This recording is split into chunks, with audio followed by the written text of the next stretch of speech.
Mesdames et messieurs, bienvenue sur le plateau de Sciences Tech et vous êtes sur la télé-école, la chaîne 100% éducative. Alors comme vous le savez, sur le plateau de Sciences Tech, on essaie d'aborder tous les sujets scientifiques et technologiques. C'est un plaisir pour moi de pouvoir aborder certains sujets avec vous, mais aussi avec certains invités au fil du temps. Parce que oui, c'est une émission qui reçoit des invités et on aborde des thématiques qui parlent principalement de technologie et de sciences. Alors aujourd'hui, comme vous le savez, c'est un nouveau numéro, donc forcément j'ai une nouvelle thématique, un nouvel invité et c'est encore un plaisir pour moi d'être là. Aujourd'hui, je partage le plateau avec un monsieur qui s'y connaît beaucoup en tout ce qui est sciences médicales. Alors, il touche un peu de la technologie, mais aussi, dans le côté médical, il est aussi au top du niveau. Alors, il s'agit ici de Babacar Mbaïba. Bonjour, monsieur. Bonjour, madame. J'espère que vous allez bien. Oui, je vais bien, alhamdoulilah. Merci d'avoir accepté l'invitation de Sciences Tech. Tout le plaisir pour moi. Merci beaucoup. Alors, monsieur Babacar est un ingénieur en biomédical. Déjà, son métier en dit long sur la thématique que nous allons aborder aujourd'hui parce qu'aujourd'hui, on va être fixé intégralement sur l'ingénierie médicale. C'est pour cela qu'on a demandé son aide, son expertise pour qu'il puisse nous aider à comprendre certains termes de ce thème-là. Et je lui dis merci pour avoir accepté l'invitation encore. Donc, monsieur Babacar, vous avez appris à l'Université Polytechnique d'Ouest africaine. Oui, c'est ça. Waouh. Je sens que, comme vous me l'avez dit avant, c'est, on peut dire, la seule école qui fait dans la biomédicale jusqu'en master 2. Ouais. Ok. Donc vraiment, vous avez eu une très bonne formation là-bas et c'était super. Ouais, c'était super bien même. Super bien. Alors, vous êtes responsable technique à la Société sénégalaise d'ingénierie médicale. Affirmatif. Comme vous pouvez le voir, il est en plein dans la thématique d'aujourd'hui qui est l'ingénierie biomédicale. Donc, on va commencer la discussion en une question. Vous savez que moi, je pose beaucoup de questions parce que j'ai envie d'apprendre et j'ai envie aussi que vous puissiez apprendre. Donc, je commence avec lui par une question, ok, on peut dire la principale même. C'est quoi l'ingénierie biomédicale? Tout d'abord, je vous remercie de votre invitation. Merci. Il n'y a pas de problème. C'est toujours un plaisir de passer dans des plateaux comme ça pour parler d'ingénierie médicale, qui est un métier qui nous passionne. Vu qu'après l'obtention de notre baccalauréat de série S2, l'État nous a orientés à l'Université Polytechnique de l'Ouest africain pour suivre la formation d'ingénierie biomédicale qui dure 5 ans. Dans 2 ans d'année préparatoire et la 3e année, on commence vraiment à s'infiltrer, à adapter le métier, à faire des stages, des demandes d'emploi même. Et les 2 autres années, à savoir le Master 1 et le Master 2, c'est juste pour approfondir notre connaissance. D'accord. Vous m'avez posé la question à savoir c'est quoi l'ingénierie biomédicale. Bon, je dirais que l'ingénierie biomédicale, c'est un peu la cheville fourmilière de tout hôpital ou clinique. D'accord. Qui veut vraiment s'occuper des patients. Donc, c'est tout ce qui englobe les dispositifs médicaux qu'on utilise pour les patients, à savoir pour le diagnostic ou bien la thérapie. D'accord. C'est ça, en quelque sorte, en résumé, l'ingénierie biomédicale et la technologie dont les ingénieurs biomédicaux utilisent au niveau des patients. D'accord. Donc déjà ici, si je comprends bien le terme, c'est qu'il y a déjà des outils technologiques à l'intérieur. Maintenant, quelle a été son évolution? Est-ce qu'elle a toujours été là depuis le temps de nos aïeux ou bien c'est parti d'un point et ça commence à évoluer petit à petit? Non, la technologie a connu une évolution significative depuis ses débuts. Ça, c'est sûr. Initialement axée sur les dispositifs médicaux. Elles s'élargissent pour englober la bioinformatique. On a aussi la biomécanique et la biotechnologie. Tout ça ont permis des avancées majeures sur le traitement. Effectivement, sur le traitement, le diagnostic, la thérapie, aussi la conception de dispositifs médicaux innovants aussi. D'accord. C'est ça l'évolution. Franchement, on peut constater réellement l'évolution de l'ingénierie biomédicale parce qu'avant même quand on regarde certains films africains, par exemple, la chirurgie n'était pas comme celle d'aujourd'hui. C'était sans anesthésie forcément, c'était beaucoup plus difficile. Et au fur et à mesure que l'ère a évolué, on voit aussi comment dire, un domaine médical aussi qui évolue en même temps.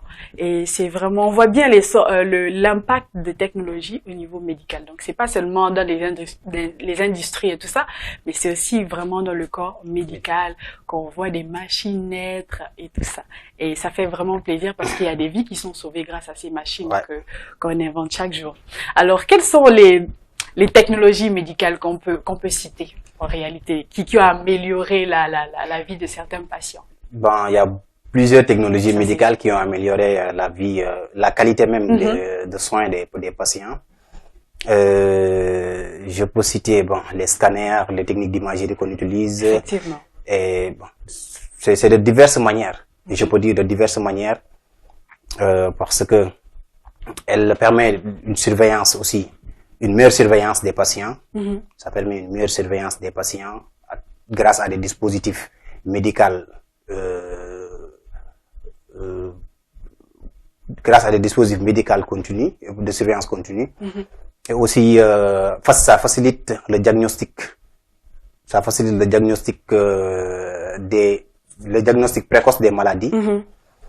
Le diagnostic précoce des maladies.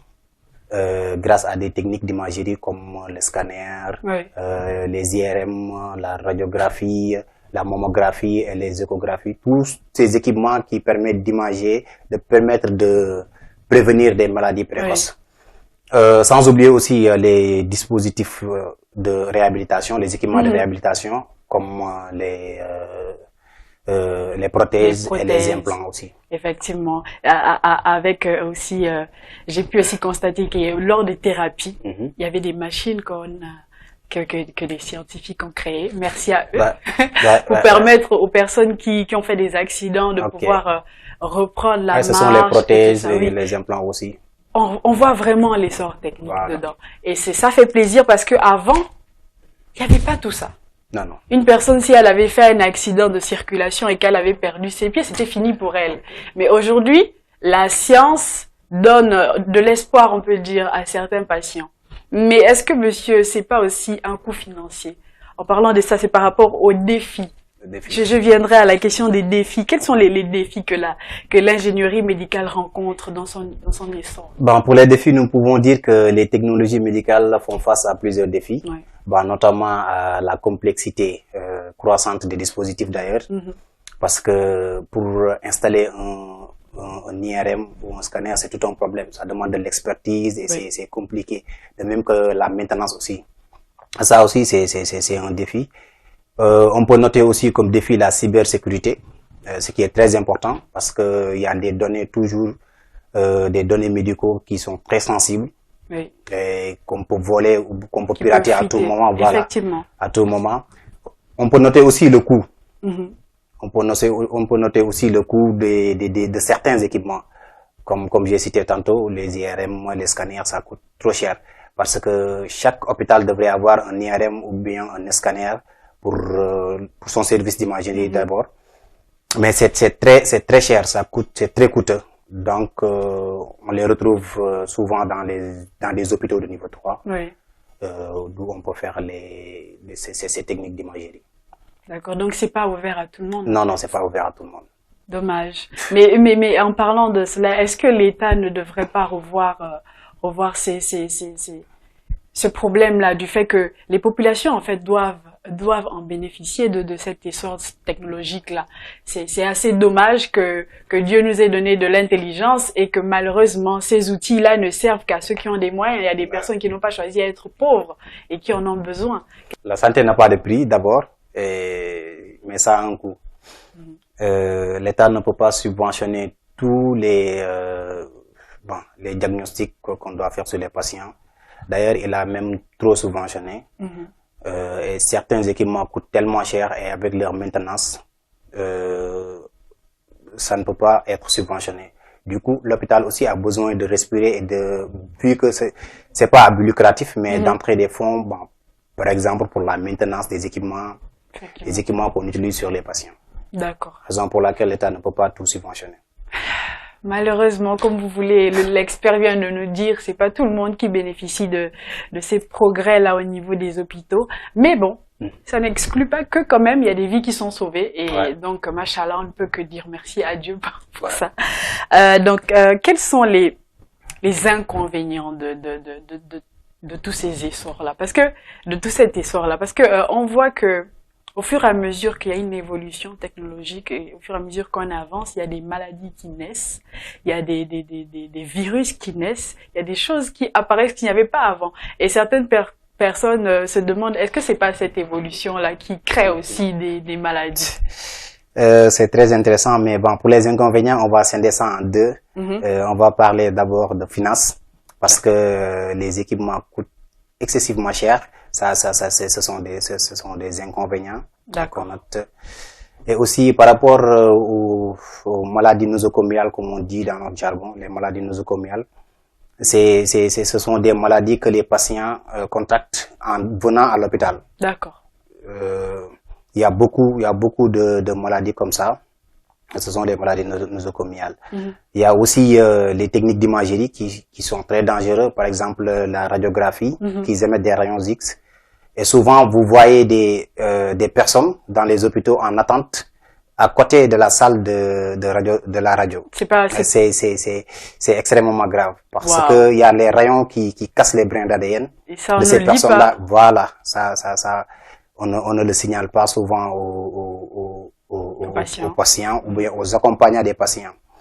Parce que, bon, vous me direz sans doute, bon, pourquoi la personne qui fait la radiographie, alors, est épargnée? Ouais. Non, c'est parce que cette personne reçoit juste une dose. D'accord. Mais imagine, tu attends un malade de 8h à 19h à côté de la salle radio. Combien de patients ont passé? Tu as reçu combien de doses? Je vois. Aussi, c'est très important de notifier ça aux accompagnants des malades et même aux patients. Raison pour laquelle J'espère que nos téléspectateurs suivent ce que Monsieur Babacar vient de dire. Désormais, quand vous allez faire des radios et tout ça, restez très loin de la salle parce qu'il y a des rayons qui sont projetés sur vous et ça peut être vraiment, vraiment mauvais pour la santé. Bien vrai que les salles sont plombées, c'est juste, mais le plombage, c'est juste pour diminuer, atténuer les rayons X. Mais personne ne sait où va les rayons. Peut-être. Effectivement. Et même, tu vois, dans certains hôpitaux, des salles de consultation sont construites juste en dessus de la salle de radiothérapie. Ça, c'est extrêmement grave. D'accord. Beaucoup d'inconvénients, il y en a pas d'autres? Il y a des erreurs? Voilà, les erreurs. Bon, ça, en général, bon, peut-être c'est un peu de notre faute. Parce que c'est l'ingénieur biomédical qui doit bien veiller sur le bon fonctionnement de l'appareil.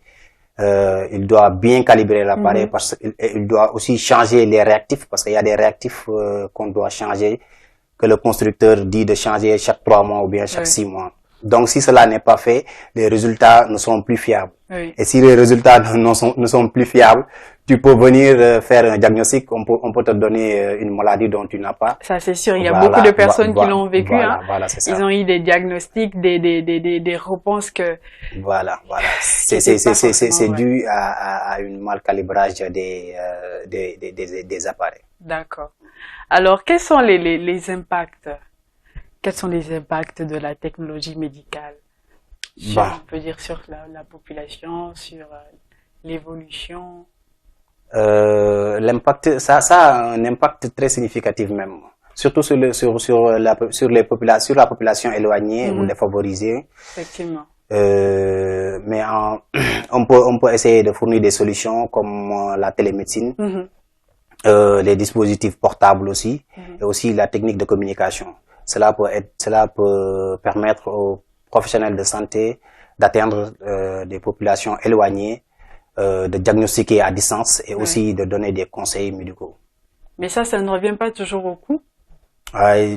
Si, normalement. Si une personne qui est par exemple à Toubacouta, je sais pas, très loin de Dakar, a un problème et il est peut-être loin de l'hôpital, et ils rentrent en contact, il faut avoir de la connexion, il faut avoir de l'argent aussi parce que la consultation est payante. Ça revient toujours au prix. Si, ça revient au prix. Mais ce que je veux dire par là, c'est que quand on a un dispositif portable, ça facilite le diagnostic. Par exemple, si on prend le cas de l'écho portable, parce qu'il y a deux types d'écho, il y a l'écho fixe et l'écho mobile et l'écho portable. Si quelqu'un de Toubacouta veut faire une échographie, il n'est pas nécessaire de se déplacer jusqu'à Dakar, ou bien on peut juste amener un écho portable jusqu'à là-bas et faire la consultation là-bas. Donc l'écho portable, c'est aussi un outil. Ouais, c'est aussi un outil biomédical, parce qu'il y a tellement d'outils biomédicaux dans un hôpital qu'on ne peut pas tout lister. Dans chaque service, on a le bloc opératoire, où on trouve les bisturis électriques pour la chirurgie. On a aussi une table opératoire, on a les respirateurs d'anesthésie pour endormir les patients, on a les amplificateurs de brillance, on a les lampes cialytiques pour éclairer. Il y a tellement d'équipements dans un bloc. Mais est-ce que ces équipements sont utilisés? Tous ces équipements sont utilisés lors d'une opération, lors d'une intervention chirurgicale. Parce que tous ces équipements, le médecin a besoin de tous ces équipements pour mener à bien son intervention sur le patient. En fait. D'accord, parce que je pose cette question par rapport à mon pays. Je suis gabonaise d'origine. Et au Gabon, on dit souvent qu'il y a beaucoup de machines à l'hôpital, mais qu'il y a vraiment peu de mains. Comment dire, des personnes qualifiées pour les utiliser. Ce qui fait en sorte qu'il y a beaucoup de personnes qui meurent. Parce qu'il y a des machines, il y a des outils, mais qu'il n'y a pas la main-d'œuvre qualifiée pour pouvoir utiliser ces machines. Ça aussi, ça va de la responsabilité de l'ingénieur biomédical. Parce que l'ingénieur biomédical, avant tout, c'est lui il est là pendant l'acquisition de l'appareil, après l'expression du besoin du médecin, bien sûr, parce qu'il est toujours en contact avec le médecin. Le médecin lui dit les caractéristiques dont il aura besoin pour ceci, pour cela. Lui, il va essayer de formuler ça, de mettre ça dans ce qu'on appelle un dossier d'appel d'offres ou bien un cahier de charges techniques. Il va essayer de caractériser selon notre jargon, essayer de commander l'équipement. Après la commande, on passe à l'acquisition. Ce qui est très important, l'acquisition, parce que pendant l'acquisition, on vérifie la qualité de l'équipement. Est-ce que c'est cet équipement qui est commandé selon les caractéristiques qu'on avait données et tout. Après l'acquisition, on passe à l'installation de l'équipement en tant que tel. L'installation de l'équipement, le prématrage, tout ce qui va avec l'installation de l'équipement. Et juste après l'installation de l'équipement, c'est là où l'ingénieur biomédical doit former les utilisateurs. Là, on parle de formation d'utilisateurs, on doit former les médecins, on doit former les techniciens qui doivent utiliser cet équipement. Et les former sur place. Après une bonne formation, il ne reste que des maintenances préventives et des maintenances correctives. Donc réellement, le problème est dans la formation de ceux qui utilisent ces outils-là. Mais normalement, chaque équipement installé doit être formé. On doit former les utilisateurs de cet équipement. D'accord, je vois le problème. Alors, si je comprends bien ce que vous dites, l'ingénieur biomédical est en étroite collaboration avec le médecin. Voilà, Ils travaillent ensemble, on peut dire. On travaille ensemble, juste qu'on est les hommes de l'ombre, comme on dit. Oui, parce qu'en général, les médecins se tapent toutes les mérites. Et Voilà, parce que tu ne verras jamais un patient dire, merci à l'ingénieur qui a installé l'équipement, merci à l'ingénieur qui a calibré, parce que il est toujours en contact direct avec le médecin. Mais l'ingénieur, le département de l'ingénierie, je veux dire, dans un hôpital, c'est le cœur. C'est le cœur de l'hôpital, parce que si le département ne fonctionne pas très bien, l'hôpital ne pourra pas faire des résultats, parce que tout ce que les médecins utilisent, ce sont des équipements biomédicaux. Et tous ces équipements biomédicaux, les médecins ne font que l'utiliser comme ça. Mais ce qui est derrière, techniquement, c'est l'ingénieur biomédical. Mais ça, je peux en confirmer parce que à la période d'octobre, j'étais malade et je suis allée faire un examen de la salive. Et je vous assure que les machines étaient bloquées. J'ai fait plus de 3 semaines sans recevoir mes résultats. Et là, on se rend compte par une petite expérience comme ça que vraiment, l'ingénierie biomédicale est la base même de tout. Sans ça, on n'avance pas. Non, ça, on peut pas avancer et je ne jetterai pas de pierre aux médecins parce que ce sont nos collègues et nos amis aussi. Représentent. Mais Tout dépend aussi de l'ingénieur. Il doit essayer de bien calibrer toujours son appareil, de vérifier qu'il fonctionne bien. Et toujours, comme tout ingénieur, hein, il est le premier à arriver et le dernier à partir parce qu'il doit arriver tôt pour vérifier l'équipement s'il est fonctionnel aujourd'hui, si l'équipement a été bien calibré, si les données fournies par l'équipement sont fiables et tout. Et après tout ça, il doit repasser pour voir encore si l'équipement fonctionne encore très bien. Normalement, on doit lui faire un bureau à l'hôpital. Hein? Normalement, on a des bureaux, mais pas des bureaux en tant que tels. On a des ateliers. D'accord. On a des ateliers de maintenance. D'accord. Maintenant, je me tourne vers vous.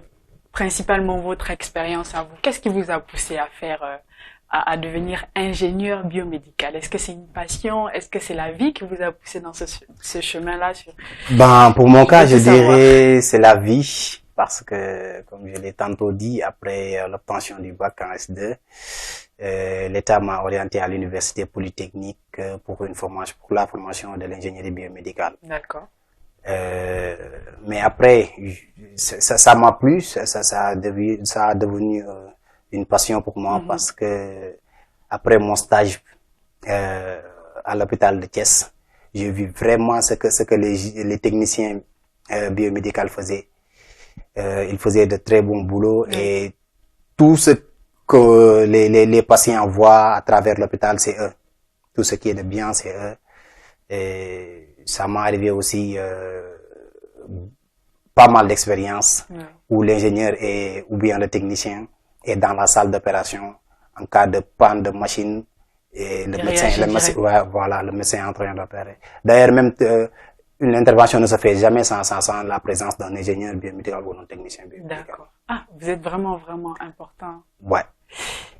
Par rapport à cela, quand j'étais en terminale scientifique, parce que j'ai fait une terminale scientifique, après le bac, je me suis dit, bon, je voulais faire soit la médecine, ou soit le domaine technologique. Et je me suis dit, bon, le sang, ça ne me va pas trop. je n'aime pas voir le sang. Donc, je vais aller faire la biomédicale. Mais comme vous, la vie m'a poussé à aller faire l'informatique appliquée. Mais c'est un métier que j'admire beaucoup. Parce que, comme vous l'avez dit, ce sont des personnes de l'ombre. Mais en réalité, ce sont elles qui font tout le travail. Parce que sans les machines, on ne peut rien faire aujourd'hui, principalement parce que c'est l'ère numérique. On ne peut rien faire sans machine. Ouais. Et des fois même, pour ajouter sur tes propos, des fois même vous voyez des patients maintenus en vie grâce à des équipements biomédicaux. Ça, je l'ai vu. Il y a des personnes qui durent dans le coma, ce sont des machines qui tournent chaque jour. Ouais, ce sont des machines. Waouh. C'est un métier franchement très honorable parce que c'est la vie des gens qui en dépendent. Ouais. Mais beaucoup de personnes n'en parlent pas. C'est un domaine assez caché. On n'entend pas vraiment les gens parler de la biomédicale, vraiment. Ouais, c'est pas un métier dont tout le monde parle souvent. Parce que, comme je l'ai dit tantôt, ce sont les médecins qui sont mis en avant, voilà. Et toujours, nous, on préfère rester dans l'ombre et travailler pour aider à Vous, ça vous a jamais piqué de vouloir devenir médecin à un niveau de votre formation? Non. Parce que, on apprend aussi ce que les médecins apprennent. On fait des cours d'anatologie et de physiologie parce qu'il faut bien comprendre comment les appareils réagissent avec l'être humain, vu que ce sont des êtres humains qu'on branche dans les appareils. Bien, ce sont les êtres humains qu'on diagnostique ou bien qu'on fait la thérapie sur les appareils. Donc, il faut voir comment s'interagissent l'être humain et les appareils aussi, ce qui est très important. Revenons en Afrique. Aujourd'hui, comme je le disais tantôt avant que l'émission ne commence, quand on voit la manière dont les technologies médicales sont utilisées en Europe, en Amérique et en Asie, l'Afrique est encore très loin. Qu'est-ce que vous dites par rapport à cette situation-là? L'Afrique est très loin, certes. Nous avons de bons ingénieurs biomédicaux ici, mais par rapport à la conception, l'Afrique est je ne connais pas encore une société africaine qui fait la conception de dispositifs médicaux. Tout ça, c'est importé via l'Europe, l'Amérique, l'Asie, comme ça.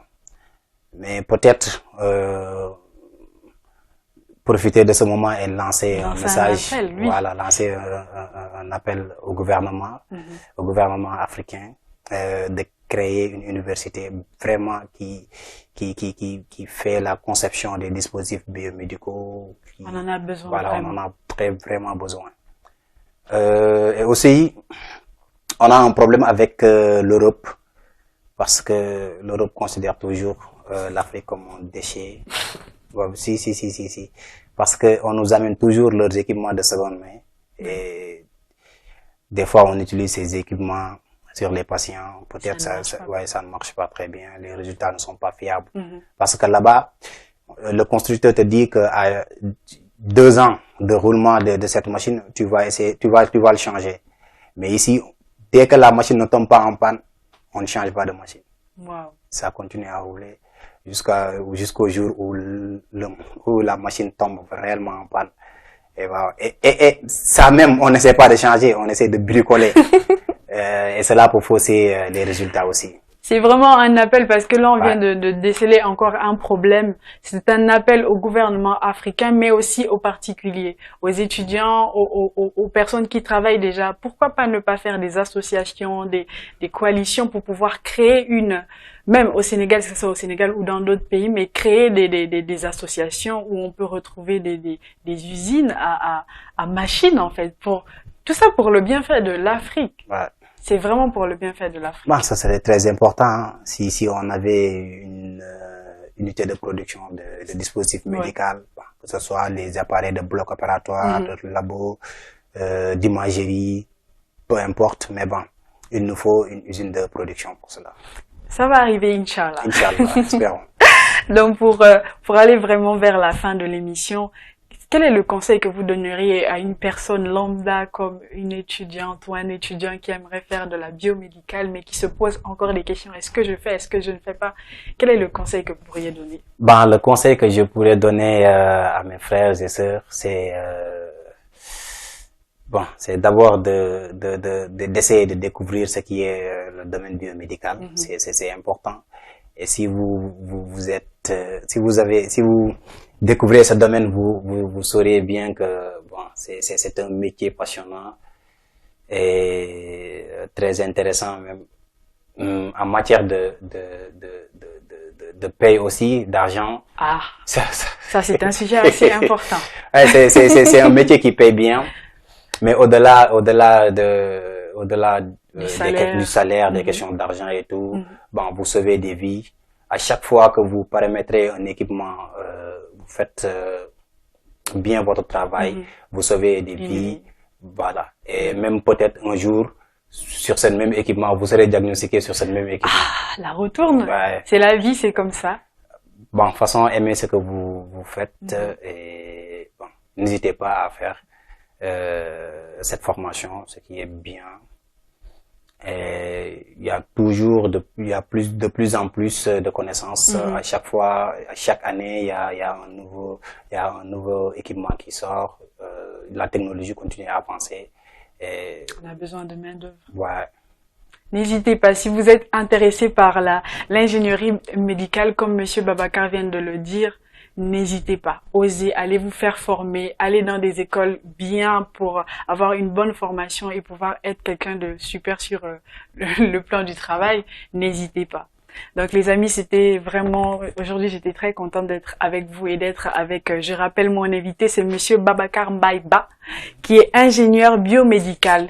Vraiment merci pour avoir accepté l'invitation et merci pour la belle émission, parce que c'était une très belle émission. Est-ce que vous avez un mot de fin? Je vous remercie pour l'invitation d'abord. Je serai toujours disponible pour ces genres d'activités, de promouvoir notre domaine de biomédical qui est un métier passionnant, qui nous tient à cœur. Et je dis merci à Téléécole, merci à vous, madame Fellori. On fait un coucou à tous les ingénieurs au niveau de la biomédicale. Vraiment, merci pour le travail que vous faites. Vous êtes des gens de l'ombre, mais on vous fait un gros coucou et on vous aime fort pour toutes les vies qui ont été sauvés grâce à ces machines dont vous tenez la maintenance chaque jour. Alors les amis, c'était un plaisir d'être avec vous sur la télé-école. Comme je vous rappelle, c'est l'émission Science Tech, l'émission qui aborde tous les sujets scientifiques et technologiques. Aujourd'hui, on a parlé de l'ingénierie biomédicale et c'était un plaisir d'être avec vous. Alors on se revoit pour un autre numéro, un autre invité pour une prochaine semaine. Restez avec nous et c'est sur la télé-école, la chaîne 100% éducative. Merci.